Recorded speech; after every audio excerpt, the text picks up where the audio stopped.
Hey you guys, check this out. On February 2nd, 2019, Disruptarian.com will be broadcasting their debut show. They will be exposing snitches, talking about government conspiracies, shaming social justice warriors, and brainless atheists.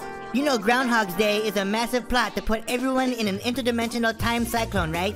Check out www.disruptarian.com. Oh hell no, my mama's so poor she opened a Gmail account just so she could eat the spam. Hey, so I wanted to talk about snitches, about confidential informants, police informants. Hold on, let me fucking have on my shirt. Fuck, never mind. Sup, you fucker? They call me on rap, yeah? Yeah, that's right. Ooh, you fucker, come over here, cuz I show you what's up. Hey, fucker, you know who I is or what? Let's go, you fucker. Us, come on. Us. Hey, fucker, say something. Ah, shut up, you fucking rat. Bro, fuck you, I never fucking say shit, okay? Bro, you don't want to stay fucking ratty, that's what Brother boy. told me. Brother boy. I'm a rat too. How about I call him right now? Hey, brother boy. Oh, what's up? This fucker's still telling us we ratted. Ah, fuck this, I'm out of here. And I want to talk about the two different kinds there are. There's the cowardly kind, and then there's the moral kind, right? Most of the people out there that are police informants, let's say, that are considered police informants or confidential informants, they're just criminals trying to get out of, facing time for their actions.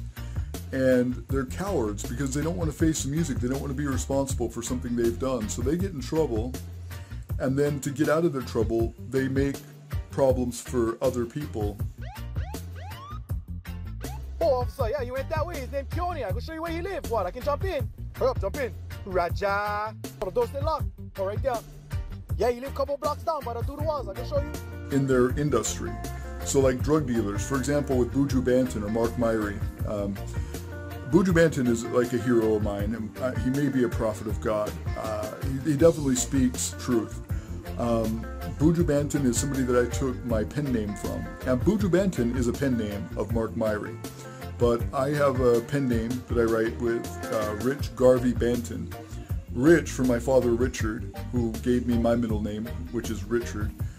Garvey, which is for Marcus Mosiah Garvey, one of the best, most amazing civil rights activists and business leaders in the early 1900s. And then Banton for Buju Banton.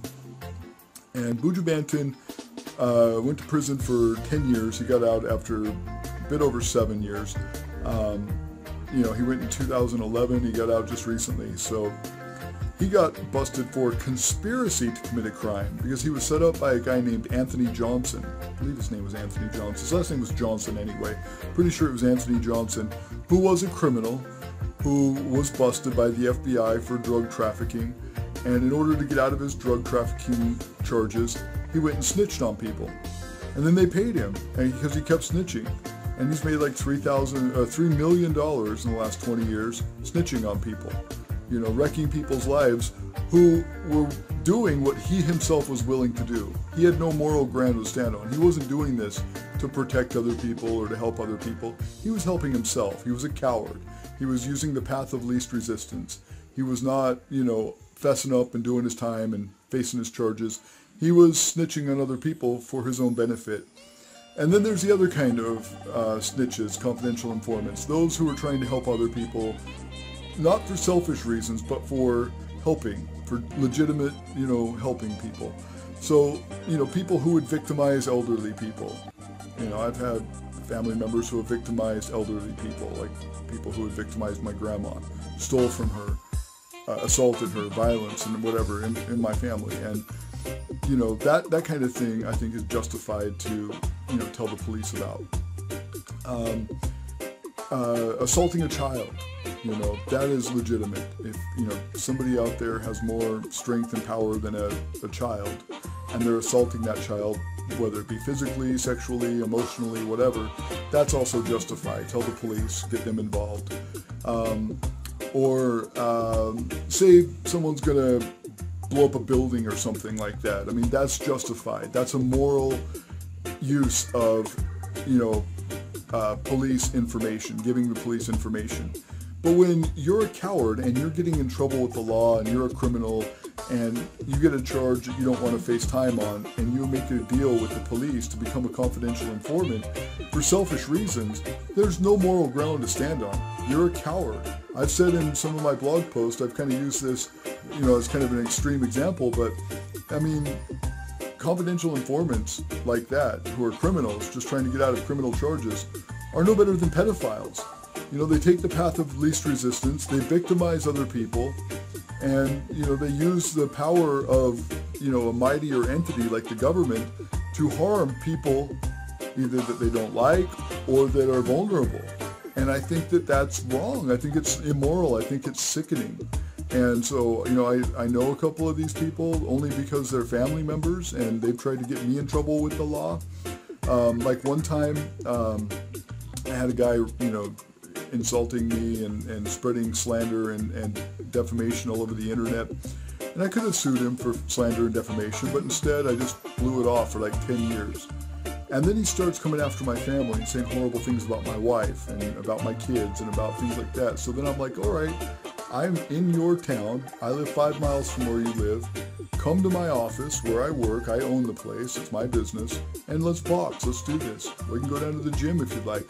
And I've got a video recorded. In fact, you can see this all at opinions.clovistar.com/self-defense. I'll put these links in the description too. And you can hear the police evidence after everything was all settled. They called the cops on me and whatnot. And the police recorded some of the conversations between them and between me and the police. And, after the one guy sends his daddy over to fight me, his daddy comes, screams at my wife. And I hear him screaming at my wife. And I'm like, come on in, let's talk about this. I had no idea that this was going to be an issue, like a violent issue. So he comes in, like a bull in a china cabinet, steps on my 3-year-old son, hurts him.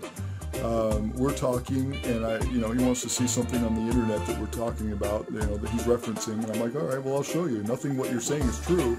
This is what really happened, and I wanted to show him. So I'm showing him, I'm on the internet, showing him what's going on. He comes up behind me and starts choking me out.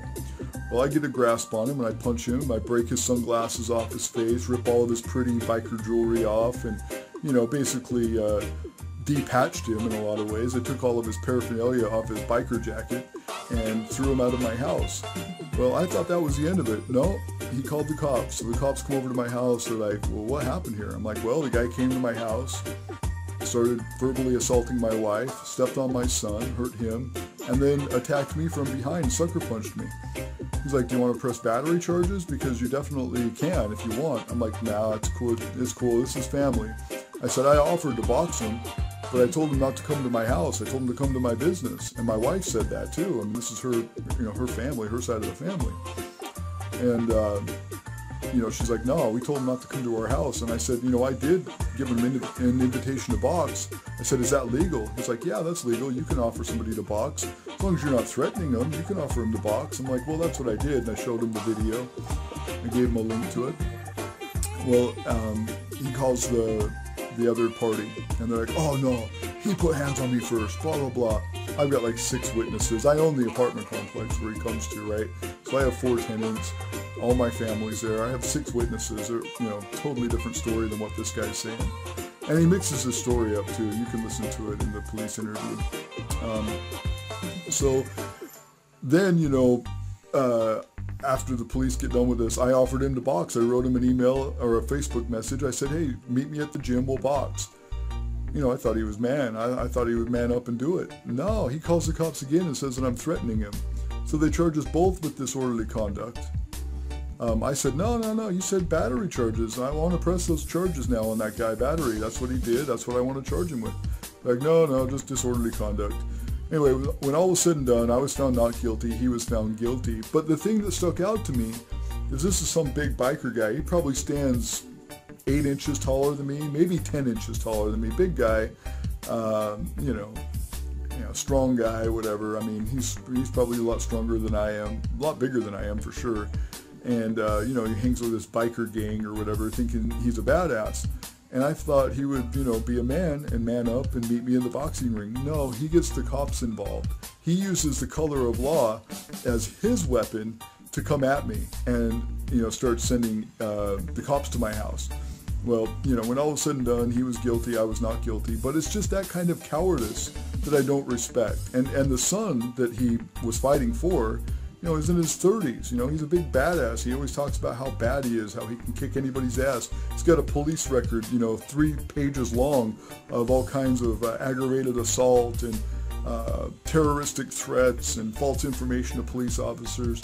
And this is the guy I was offering to fight. He wouldn't fight me. He sends his daddy to fight me. And then his daddy sends the cops to fight me. And then in the end, the courts rule in my favor and he ends up being guilty. But that's just the kind of cowardice that I'm talking about. And I'm not talking about people who are trying to protect other people by calling the cops, who are not doing it selfishly. You know, if there's a major threat, if somebody's hurting somebody else that's vulnerable, yeah, absolutely. But I think it's wrong to use the police, wield the police for selfish reasons. You know, man up, handle your own business, quit being cowards, quit snitching on people.